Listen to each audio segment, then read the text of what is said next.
Hello students, welcome back to the channel. बात करेंगे आज इंडियन इकोनॉमिक डेवलपमेंट के एक बहुत बहुत बहुत इंपॉर्टेंट चैप्टर के बारे में। चैप्टर का नाम है हमारे पास, जी हाँ बिल्कुल सोच रहे हैं आप सही, employment, growth, informalisation and other issues. बहुत अच्छा चैप्टर है। ऑन एन एवरेज इस चैप्टर से आपको 6 मार्क का पेपर मिलने वाला है अपकमिंग बोर्ड एग्जाम में। पिछली बार इस चैप्टर से एक पिक्चर बेस्ड क्वेश्चन आया था और 90% बच्चों ने उस क्वेश्चन का आंसर गलत ही दिया था। इसका मतलब ये चैप्टर वैसे भी बोर्ड वालों को 4 to 6 मार्क में बहुत ज्यादा देना पसंद है और इस चैप्टर से जो क्वेश्चन आता है वो कभी भी सीधा सीधा क्वेश्चन नहीं आता।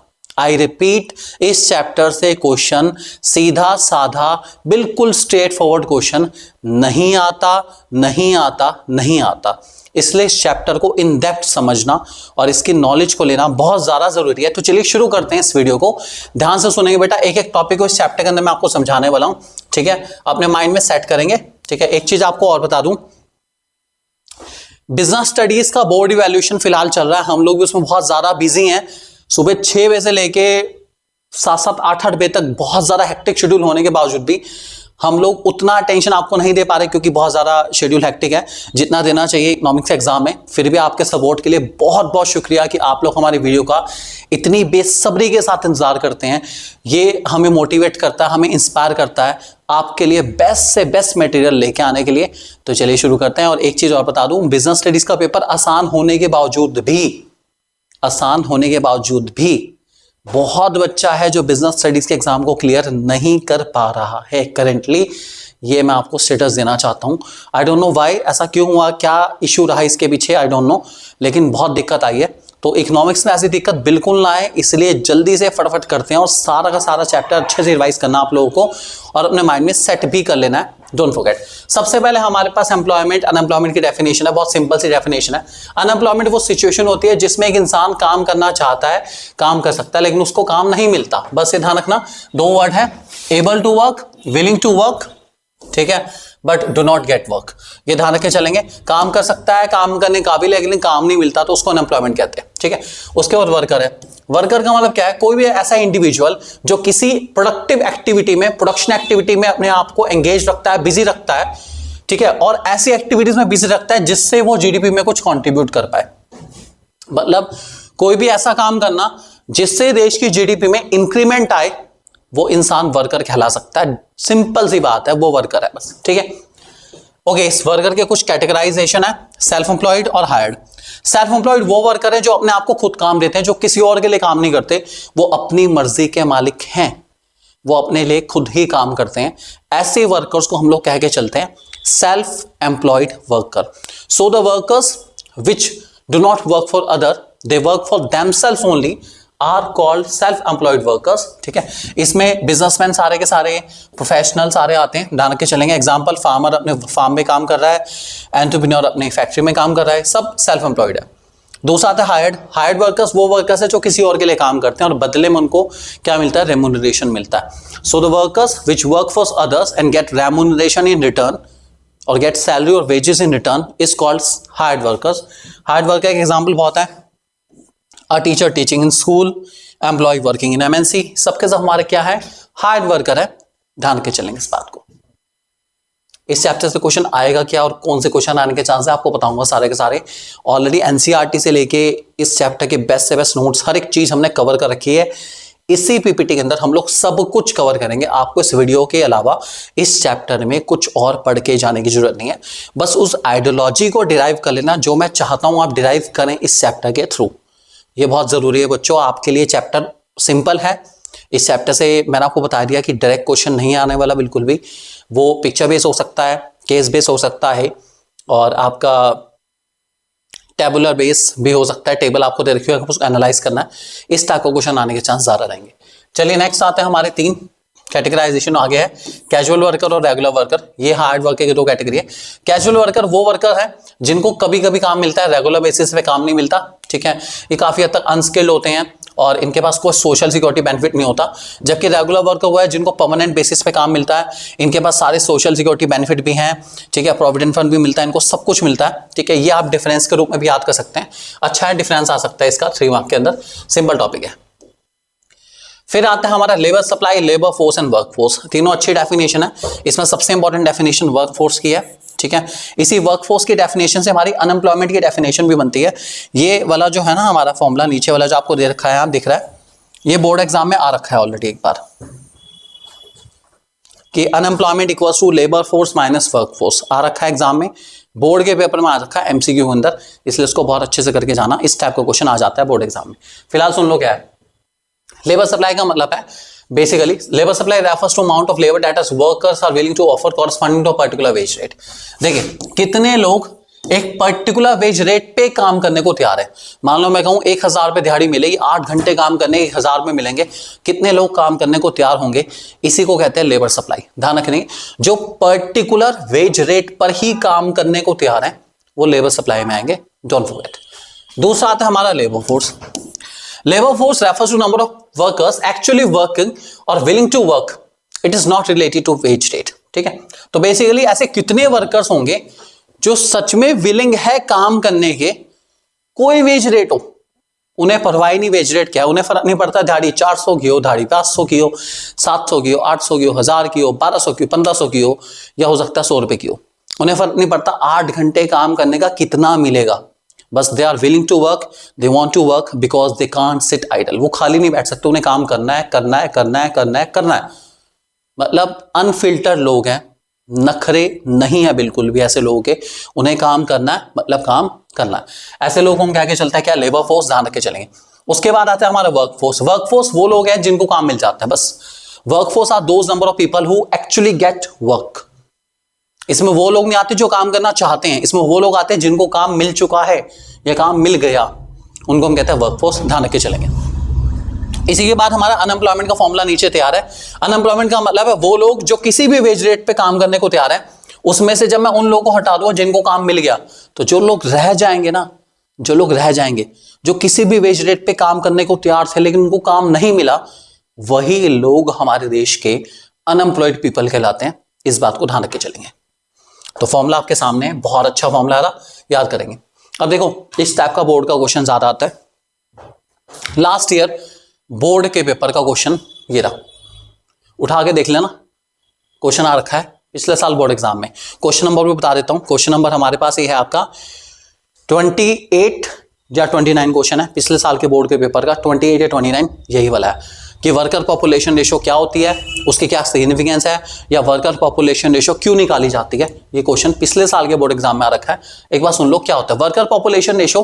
और पता इतनी मजाक वाली बात है कि बच्चे इसका फॉर्मूला भी सही से नहीं लिख पाए यार, कितनी शर्म की बात है।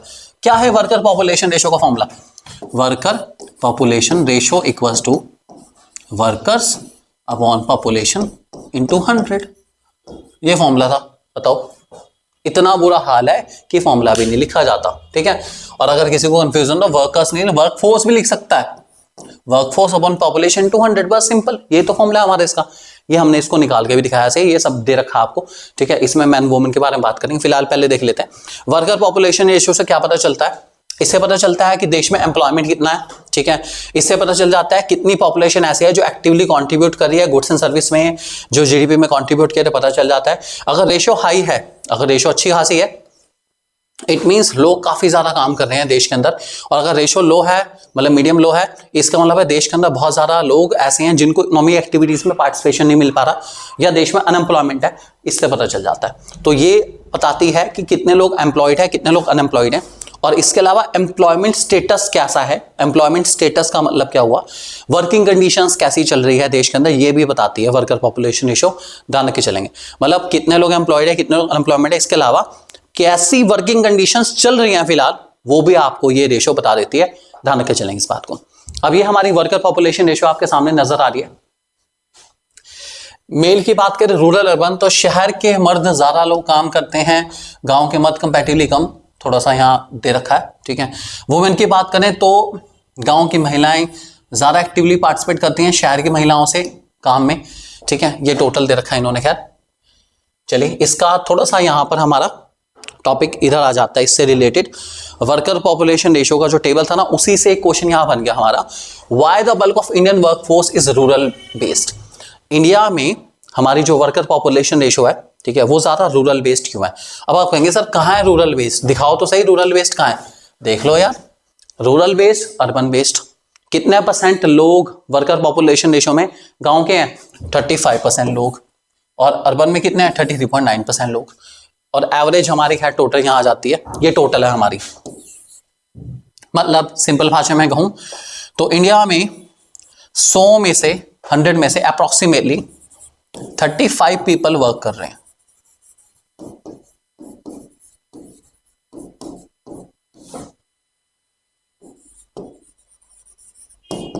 बाकी क्या कर रहे हैं पता नहीं, बाकी 65 क्या कर रहे हैं आई डोंट नो।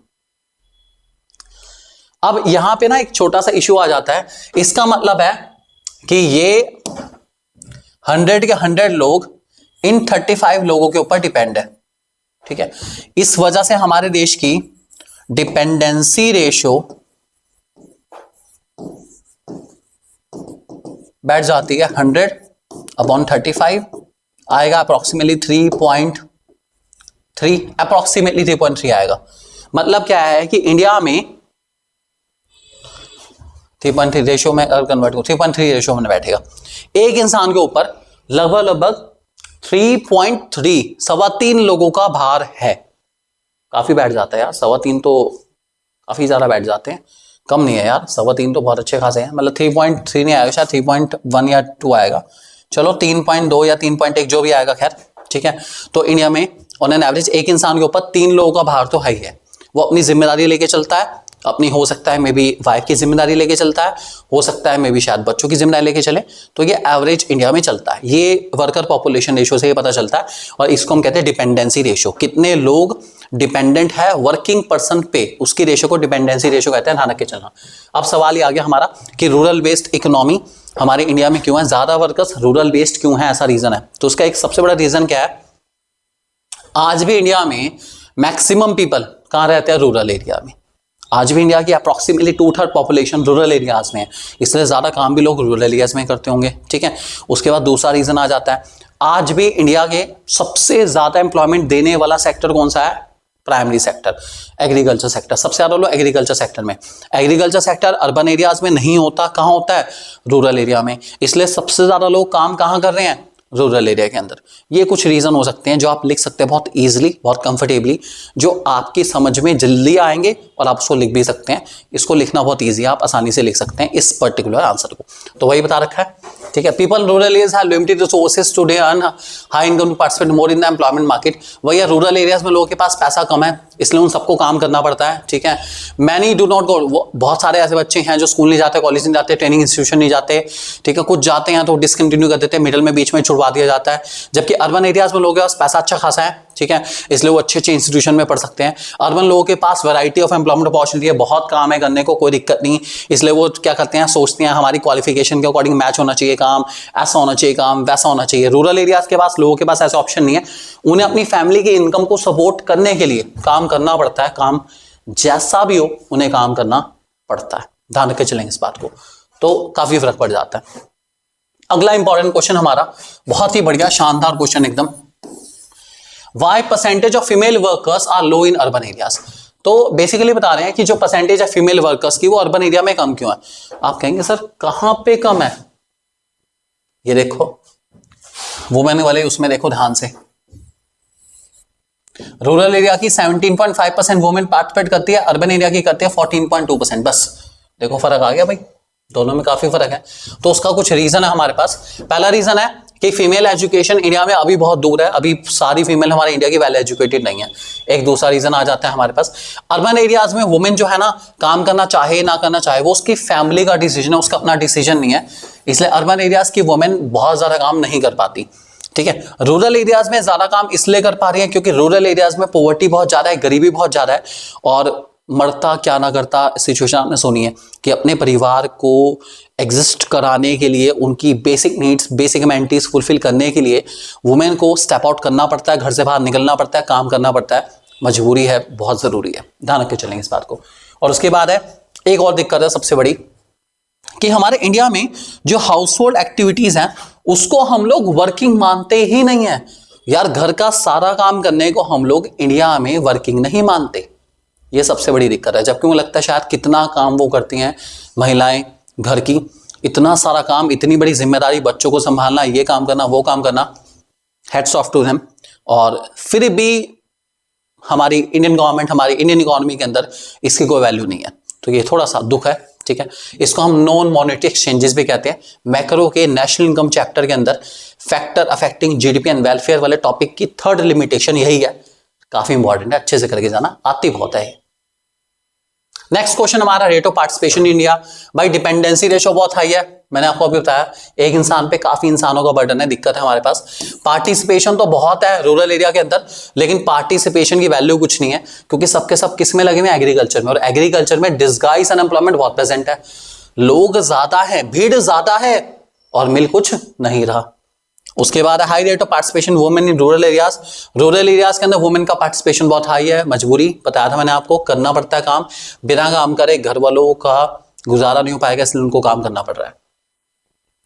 उसके बाद एक ये छोटा सा यहाँ पे चार्ट बेस क्वेश्चन आ सकता है आपका, आपको एक्सप्लेन करना पड़ेगा, ठीक है। क्या है ये बेसिकली, कितने लोग सेल्फ एम्प्लॉयड है, कितने रेगुलर सैलरी एम्प्लॉइज है, कितने कैजुअल वेज ऑफ लेबर है, सब कुछ आपके सामने यहाँ पे दिख रहा है चार्ट के अंदर।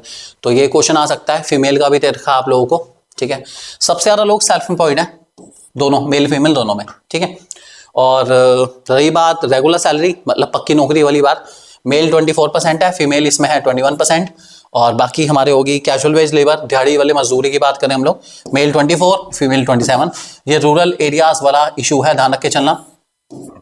रूरल एरियाज की वुमेन मैक्सिमम क्या करती हैं, डेली वेजेस के ऊपर डिपेंड है, चाहे वो लो प्रोडक्टिव वेजेस मिले, बहुत कम पैसा मिलता है एक दिन का पूरा 8 घंटे काम करने का, लेकिन काम करना पड़ता है ताकि वो अपनी फैमिली इनकम को एटलीस्ट थोड़ा सा बढ़ा पाए, मजबूरी है, बहुत ज्यादा जरूरी।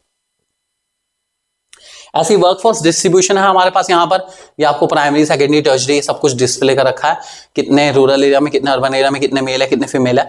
इन चार्ट्स को एनालाइज करना आपको आना चाहिए। एक छोटा सा एग्जांपल मैं आपको चार्ट एनालाइजेशन का बता देता हूँ, इसको समझ लेना अच्छे से।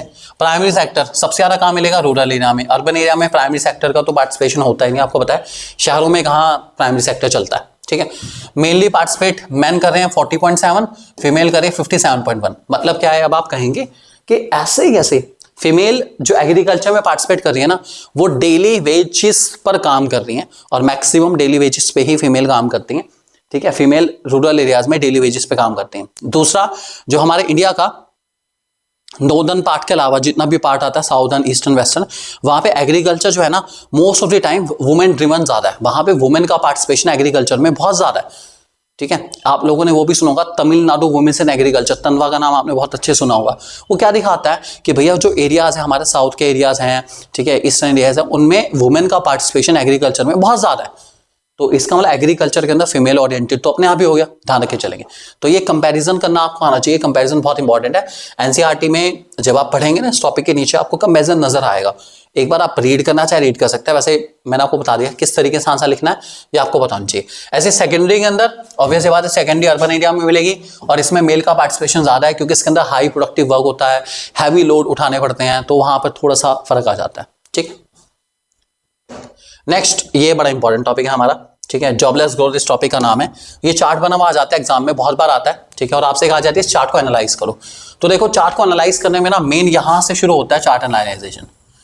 ये 1991 के बाद वाला सिस्टम, बस 1991 मतलब एलपीजी पॉलिसीज आई, उसके बाद समा कुछ और, मंजर कुछ और, तस्वीर कुछ और हो गई। तो क्या कहना चाहते हैं, 1991 के बाद हमारी जो जीडीपी है भाई, वो तो उसमें काफी बढ़िया, बहुत बढ़िया रेट पे जीडीपी में इंक्रीमेंट आया, लेकिन दिक्कत क्या हो गई, जो एम्प्लॉयमेंट है हमारे देश का वो बढ़ नहीं पाया, एम्प्लॉयमेंट उतना ज्यादा नहीं इंक्रीज हो पाया जितना इंक्रीज होना चाहिए था। तो उसके रीजंस में यहाँ पे बताया जाता है कि 1991 ऑनवर्ड्स हमारे इंडिया ने जो ग्रोथ करी है, उस ग्रोथ को कहा जाता है जॉबलेस ग्रोथ। अब ये जॉबलेस ग्रोथ का मतलब क्या है, जॉबलेस ग्रोथ का मतलब है टेक्नोलॉजी ड्रिवन ग्रोथ, एक ऐसी तरक्की जिसमें टेक्नोलॉजी का इस्तेमाल करते हुए तरक्की करी जाए। अब देखो जब भी टेक्नोलॉजी आएगी तब सबसे ज्यादा लेबर के ऊपर इंपैक्ट आएगा। एक मशीन कहीं लेबर के हिस्से का काम कर देती है, तो इसमें दिक्कत किसको आएगी? लेबर को आएगी, ठीक है। तो ऐसी ग्रोथ को हम लोग कह के चलते हैं जॉबलेस ग्रोथ। जब एक मशीन कहीं लेबर का काम खा जाए उसको जॉबलेस ग्रोथ कहा जाता है। नो डाउट इसमें तरक्की तो होगी, क्योंकि मशीनों का यूज करने से ऑब्वियस ही बात है प्रोडक्शन रैपिड रेट पर होता है, उसमें कमियां कम होती हैं, अपना फास्टर रेट पे हम प्रोड्यूस कर सकते हैं, जल्दी बेच सकते हैं, कम रेट पे बना सकते हैं अपना। लेकिन एक दिक्कत भी है इसके अंदर कि बहुत सारे लोग क्या हो जाते हैं? अनएम्प्लॉयड। इसको कहा जाता है जॉबलेस ग्रोथ। ध्यान रख के चलेंगे इस बात को। तो ये ध्यान रखेंगे, simply jobless growth means use of capital intensive technology instead of using labour intensive technology. बस यही जॉबलेस ग्रोथ है, ध्यान रख के चलेंगे इस बात को। नेक्स्ट, यहां फॉर्मल इनफॉर्मल वर्कर का एक छोटा सा डिफरेंस भी है हमारे पास, ठीक है। एक मैं आपको इसका एक छोटा सा वो भी बता देता हूं, रीजन अपना, तो आप ध्यान रख के चलेंगे, ठीक है। तो फॉर्मल ऑर्गेनाइजेशन बनाने के लिए कम से कम 10 से ज्यादा एम्प्लॉयज होने चाहिए। इनफॉर्मल के अंदर 10 से कम एम्प्लॉयज होते हैं, ध्यान रख के चलना है इस बात को, ठीक है। बाकी कैजुअलाइजेशन, इनफॉर्मलाइजेशन, पिछली बार वाला जो आया था हमारा आंसर, उसका नाम यही था, इनफॉर्मलाइजेशन ही था, ठीक है। ये क्या होता है इनफॉर्मलाइजेशन? देखो, एक होता है हमारा फॉर्मल सेक्टर, एक होता है इनफॉर्मल सेक्टर। फॉर्मल सेक्टर में रूल्स रेगुलेशन सब कुछ है, इनफॉर्मल में कुछ नहीं है, ठीक है। दिहाड़ी का मजदूर है, काम की जरूरत पड़ी बुला लिया, नहीं बुलाया तो नहीं बुलाया, इस टाइप के जो थिंकिंग रहती है वो इनफॉर्मल सेक्टर में आती है हमारी, ठीक है। टाइम के साथ साथ अगर देखा जाए तो इनफॉर्मल सेक्टर का शेयर पूरी इकोनॉमी के अंदर बढ़ता जा रहा है, बढ़ता जा रहा है, बढ़ता जा रहा है, बढ़ता जा रहा है, बढ़ता जा रहा है। उसी को हम कहते हैं इनफॉर्मलाइजेशन। मतलब इनफॉर्मल जॉब्स की ट्रेंड ज्यादा है as compare to formal jobs, ठीक है। ऐसी कैजुअलाइजेशन है, कैजुअल वर्कर्स कम होते जा रहे हैं, सॉरी रेगुलर वर्कर्स कम होते जा रहे हैं और कैजुअल वर्कर्स बढ़ते जा रहे हैं, इसको हम कहते हैं कैजुअलाइजेशन। ध्यान रख के चलेंगे। कैजुअल वर्कर्स हमारे हार्ड वर्कर होते हैं, डेली वेजर्स जिनको हम कहते हैं, ये भी ध्यान रख के चलना है, ठीक है। फॉर्मल इनफॉर्मल का डिफरेंस आप पढ़ के चलेंगे, मैंने आपको सबसे पहले चैप्टर में समझाया भी था। एक बार इसको स्क्रीनशॉट लेना चाहें तो आप स्क्रीनशॉट भी ले सकते हैं। और एक इसमें इंपॉर्टेंट चीज बताता हूँ, फॉर्मल वर्कर्स के इंटरेस्ट को प्रोटेक्ट करने के लिए जो यूनियन बनाई जाती है उसको हम लोग कह के चलते हैं क्या? Trade union. वर्कर यूनियन नहीं कहते, ध्यान रखना। कौन सी यूनियन कहते हैं? Trade union. ये भी एमसीक्यू में एक बार पूछा जा चुका है। वर्कर्स के इंटरेस्ट को प्रमोट करने के लिए जो यूनियन बनाते हैं उसे कहते हैं ट्रेड यूनियन, डोंट फॉरगेट। फिर रूरल एरियाज में दो तरह का अनएम्प्लॉयमेंट हमारा बड़ा फेमस है, आ गया भाई आ गया। एक है डिस्गाइज अनएम्प्लॉयमेंट। पिछले साल भाई साहब पेपर में बैठे हुए थे ऐसे छुप के कि लो जी आ ले चक मैं आ गया, तो भाई साहब ने परेशान कर दिया बच्चों को, और बहुत बच्चे गलत करके आए थे, बैक टू बैक गलत हुआ था। इतना सिंपल क्वेश्चन फिर भी गलत। डिस्गाइज अनएम्प्लॉयमेंट है क्या? When the number of person actually working ना work is much more than the number of person required. जितने लोग काम कर रहे हैं वो बहुत ज्यादा है उस लोगों की क्षमता से जितने लोगों की जरूरत है। एक्स्ट्रा वर्कर्स को हटा भी दूंगा तब भी कोई फर्क पड़ने वाला नहीं है। ये समझो डिस्गाइज अनएम्प्लॉयमेंट वाली सिचुएशन में मार्जिनल प्रोडक्टिविटी जीरो होती है। सर मार्जिनल प्रोडक्टिविटी मतलब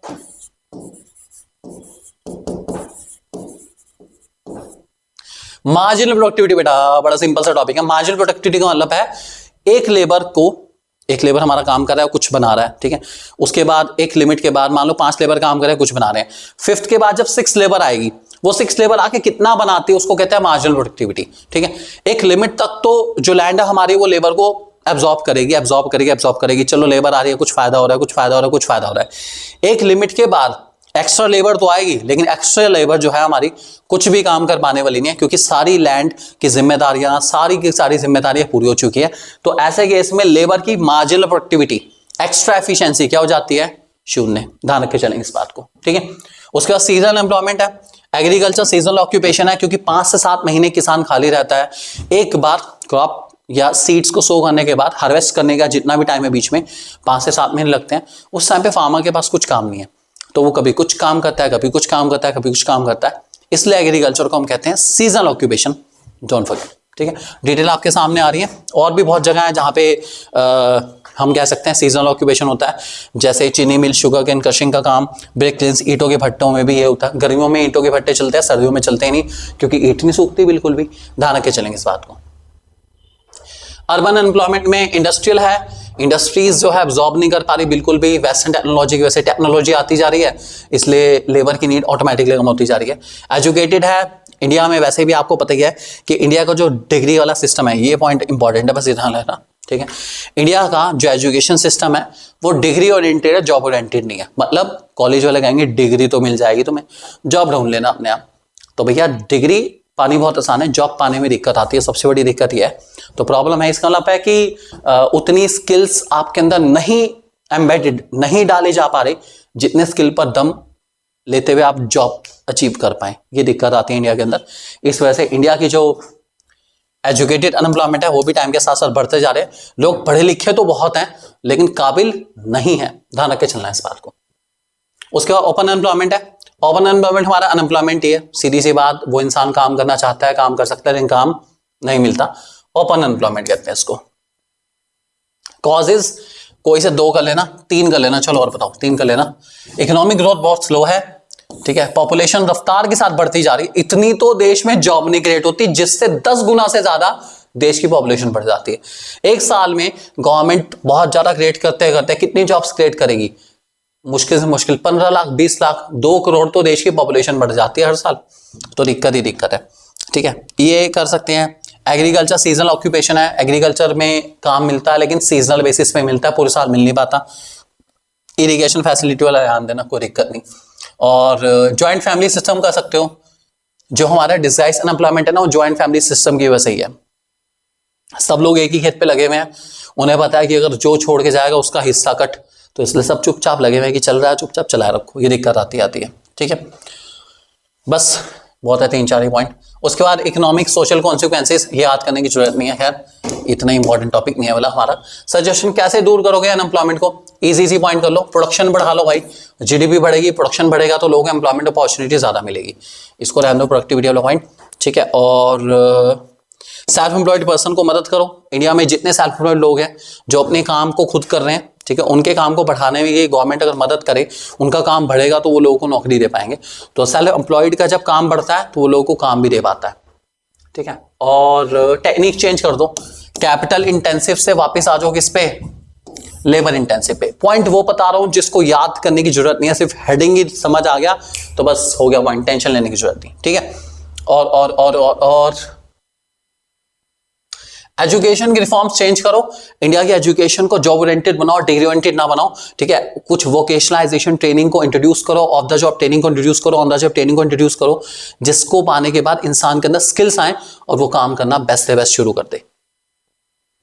चलो जी, अनएम्प्लॉयमेंट का डेटा कहां से मिलता है? पहला reports of sense of India से मिल सकता है, इसके ऊपर एमसीक्यू आ सकता है।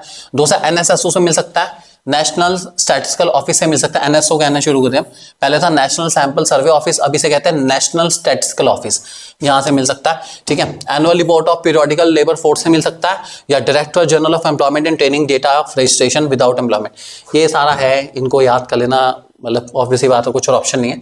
ये सब आपको जो है सेंसस की जो रिपोर्ट वगैरह, इससे आपको अनएम्प्लॉयमेंट के बारे में पता चल जाता है। नेक्स्ट, गवर्नमेंट कैसे इंडायरेक्टली जनरेट करते हैं एम्प्लॉयमेंट, ये टॉपिक अच्छा है, ये आ सकता है। This is very important, 3 mark के लिए बहुत इंपॉर्टेंट टॉपिक है, पूरे चांस है इस टाइप का क्वेश्चन आने के, ठीक है।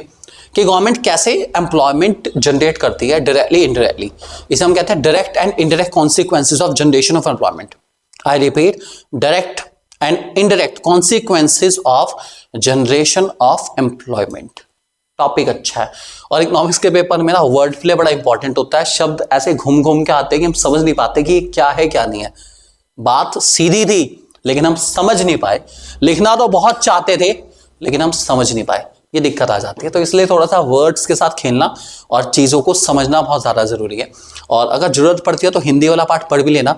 वैसे रियलिटी है इकोनॉमिक्स के अंदर थोड़ी सी इशू है कि हिंदी वाला पार्ट पढ़ने के बाद आप और ज़्यादा कंफ्यूज हो जाओगे कि ये है क्या, ये क्या है मांग, ये क्या है पूर्ति, व्हाट इज दिस।